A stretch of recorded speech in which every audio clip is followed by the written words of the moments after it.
বাংলাদেশের তৌহিদ হৃদয় ভাই রোহিত শর্মাকে নিয়ে দুর্দান্ত কথা বলেছে। বাংলাদেশের তৌহিদ হৃদয় ভাই খুব সুন্দর কথা বলেছে রোহিত শর্মাকে নিয়ে।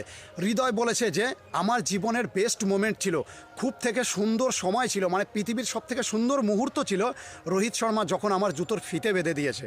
ভাই আমার কাছে সেদিন সেঞ্চুরি করার চাইতে বেশি গুরুত্বপূর্ণ ছিল যে রোহিত শর্মার মতন একজন হিটম্যান, রোহিত শর্মার মতন একজন পৃথিবী সেরা ক্যাপ্টেন, ভাই বিশ্বকাপ জেতা ক্যাপ্টেন আমার পায়ের জুতো বেঁধে দিয়েছে। তো তৌহিদ হৃদয়কে আমি বলবো ভাই ওই সময়টা সারা জীবনের জন্য মনে রেখো। তুমি খুব ভালো মানুষ, খুব ভালো পারফরমেন্স দিয়েছো সেদিন, খুব ভালো একটা প্লেয়ার, তুমি বাংলাদেশের হয়ে আরও অনেক কিছু করতে পারো। তো এই সব জিনিসগুলোকে মাথায় রেখো আর ভালোভাবে এগিয়ে যাও। অবশ্যই তুমি ভালো একটা জায়গায় পৌঁছতে পারবে, কেননা তোমার সেদিন সেঞ্চুরি করাতে ভাই বাংলাদেশ সহ পুরো পৃথিবী সেদিন ভয় পেয়ে গেছিলো, কেঁপে গেছিলো যে এই জায়গায় তৌহিদ হৃদয় কীভাবে সেঞ্চুরি করলো। সত্যি কথা বলছি ভাই, তৌহিদ হৃদয় সুন্দর একটা প্লেয়ার, খুব ভালো কাজ করেছে আর খুব সুন্দর একটা কথা বলেছে।